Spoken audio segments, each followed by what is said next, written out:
অধিকার পায়নি, শিশুরা অধিকার বঞ্চিত হয়েছে, সমাজে যে নানা অসঙ্গতি আছে, অবিচার আছে, এটা আমরা স্বীকার করি, এটা আমরা বুঝি।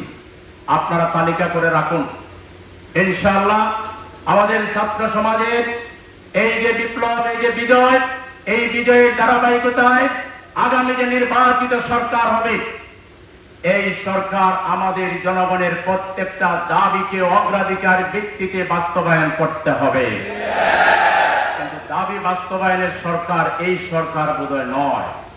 এই সরকার কিছু মৌলিক সংস্কার শেষে as early as possible তারা জাতিকে জানাবেন ইনশাআল্লাহ, এবং তারা নির্বাচনের আয়োজন করবেন। আমরা উৎসবের আনন্দে যে নির্বাচন, যে ভোট আমরা গত 15-17 বছর থেকে দিতে পারিনি, সেই ভোট আমাদের কাঙ্ক্ষিত নেতা নির্বাচনের ভোটে আমরা অংশগ্রহণ করব। জাতি সঠিক